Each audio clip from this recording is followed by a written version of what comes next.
Bonjour à tous et à toutes. Donc aujourd'hui j'avais envie de partager avec vous une recette que j'ai testée chez quelques-unes de mes clientes, qui est la pina colada. On a passé un bon moment à faire cette recette et à la goûter d'ailleurs. Donc j'ai envie que vous la découvriez aussi. Donc on va faire la pina colada avec des glaçons. Donc 500 g d'ananas frais. Ça peut être aussi en conserve, hein, donc ça peut être pratique dans ces temps un petit peu compliqués pour s'approvisionner. 150 g de sucre, du lait de coco 400 g, du rhum entre 100 et 200 g, et donc de la noix de coco fraîche, ou alors bien sûr, si vous en avez sous vide, vous prenez ce que vous avez. Donc on va démarrer. Alors pour commencer, on va mettre les glaçons, donc 500 g. Voilà. L'ananas, donc qui a été coupé au préalable par ma charmante jeune fille, donc 500 g d'ananas. Voilà. Donc c'est l'équivalent d'un bel ananas entier en fait, tout simplement. Et du sucre. Donc là, on nous propose 150 g de sucre en poudre. Moi j'aime bien le sucre roux, donc on va utiliser ça. Alors après, si vous souhaitez un peu moins, n'hésitez pas à descendre à 100 g. Je sais que certains d'entre vous, certaines n'aiment pas trop sucré. Voilà.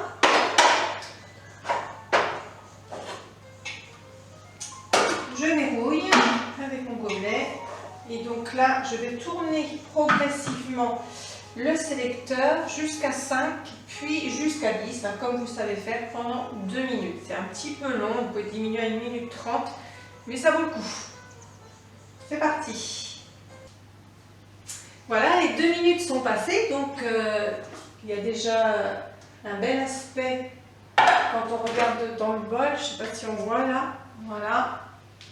Donc si vous voulez la faire, cette recette sans alcool, bien sûr, à cette étape-là où on rajoute du rhum, vous allez rajouter autre chose, par exemple du citron vert, ça vous fera aussi un très beau cocktail. Donc là, je vais rajouter le lait de coco. Donc je l'ai bien mélangé. Voilà. Donc ça fait une belle boîte comme ça. Après, s'il manque 20 ou 30 grammes, vous savez bien, vous n'ouvrez pas un autre contenant, vous faites avec ce que vous avez. Voilà, donc là j'ai à peine, j'ai 370 grammes, ça ira très bien. Par contre, du rhum, j'en ai 100 à 200 grammes, donc voilà, je ne vais pas vous dire combien j'en mets, mais plus de 100 grammes, c'est sûr.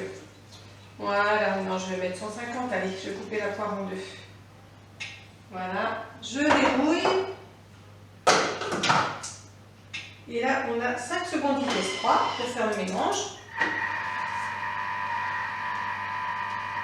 Donc le plus long dans cette recette, en fait, c'est de préparer l'ananas. Mais sinon, c'est vraiment extrêmement rapide. Et là, on va préparer les verres. Donc vous pouvez préparer 6 verres. Alors évidemment, ça va dépendre de la grandeur de vos verres. Alors ce qui est sympa, c'est d'avoir des grands verres. Chez Morgane, je me souviens, elle avait de très jolis verres ballons, des grands verres, c'était vraiment magnifique. Donc là, je vais humidifier, préparer mon verre en humidifiant légèrement, voilà, le bord. Et après, j'ai mis ma noix de coco râpée dans une assiette. Voilà, vous plongez votre verre dessus. Vous versez votre préparation. Voilà. Et ce que vous pouvez faire aussi, c'est de faire des pochettes de fruits. Donc avec ce que vous avez, nous on avait kiwi orange, j'aurais pu rajouter aussi de l'ananas, ça vous fait quand même un verre bien sympathique. Et donc facile à réaliser, donc n'hésitez pas, enfin avec modération bien sûr, parce que c'est quand même de l'alcool. Donc voilà, je vais être obligée de vous laisser, je suis attendue. Prenez soin de vous, je vous espère tous en bonne santé. À très vite.